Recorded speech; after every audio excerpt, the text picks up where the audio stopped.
بسم اللہ الرحمن الرحیم۔ السلام علیکم ورحمۃ اللہ وبرکاتہ۔ یہ وہ الفاظ ہیں جو ملاقات کے وقت ایک مسلمان اپنے دوسرے مسلمان بھائی سے کہتا ہے۔ آپ پر اللہ کی طرف سے سلامتی، رحمت اور اس کی برکات نازل ہوں۔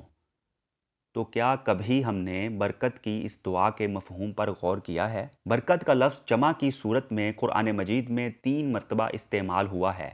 برکت کے مترادف دیگر الفاظ جیسے بارکنا، مبارکن، مبارکن، مبارکتن وغیرہ قرآن مجید میں 32 مرتبہ استعمال ہوئے ہیں۔ برکت کے اصل معنی بقا، ہمیشگی اور برقرار رہنے کے ہیں، جبکہ اس کا ایک مطلب بڑھنا بھی ہے۔ دراصل برکت اللہ کا فضل ہے جو انسان کو مادی اسباب سے ماوراء عطا ہوتا ہے۔ اب رہا یہ سوال کہ کیسے معلوم ہوگا کہ ہمیں برکت حاصل ہے یا نہیں؟ جب عمر میں برکت ہو تو اللہ کی اطاعت کی زیادہ سے زیادہ توفیق ملتی ہے اور عمر میں بہت سی بھلائیاں جمع ہو جاتی ہیں۔ جب مال میں برکت ہوتی ہے تو صاحب مال کو خیر کے کاموں میں مال خرچ کرنے کی توفیق عطا ہوتی ہے۔ جب کم آمدنی میں اخراجات پورے ہو رہے ہوں تو یہ برکت ہے۔ جب اولاد میں برکت ہو تو اولاد صالح اور فرما بردار بن جاتی ہے۔ جب بیوی میں برکت ہو تو وہ خامد کی آنکھوں کی ٹھنڈک بن جاتی ہے۔ لہٰذا اللہ سے کثرت مت مانگیے، ہمیشہ برکت مانگیے۔ کثرت آزمائش ہے جبکہ برکت نعمت۔ کثرت نصیب ہے اور برکت خوش نصیبی۔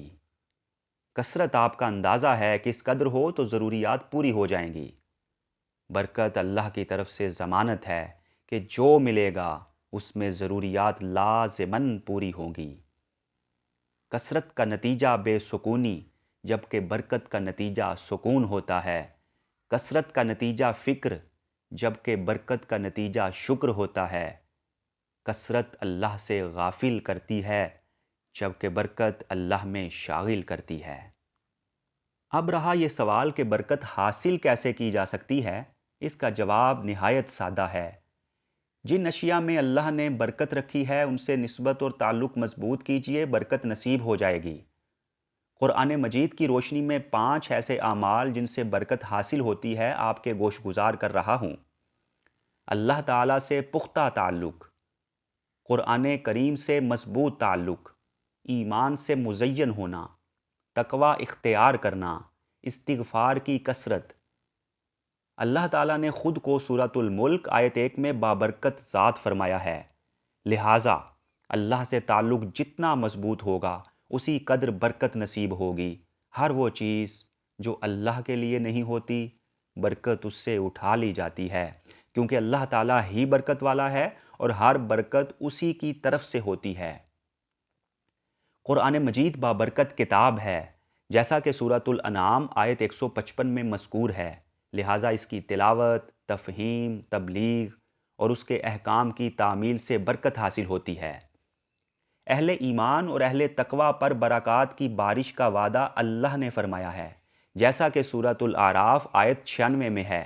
استغفار کرنے والے کی اولاد، مال اور زمینی پیداوار میں قرآن کریم نے برکت کا واضح اشارہ فرمایا ہے، جیسا کہ سورۃ النوح آیت 10 تا 12 میں بیان ہوا ہے۔ آج کل کثرت ہی کثرت ہے اور برکت نہ ہونے کے برابر۔ ذرا سے رزق میں برکت بھی کتنی ہوتی تھی اور ایک چراغ سے کتنے چراغ جلتے تھے۔ بس اپنا تعلق اپنے خالق اور اس کی کتاب سے مضبوط تر کیجئے، ایمانیات اور تقوی کے تقاضے پورے کیجئے، استغفار کی کثرت کیجئے، پھر دیکھیے کہ اولاد، اموال، کاروبار، گھر اور باقی معاملات پر برکات کی بارش کیسے نازل ہوتی ہے۔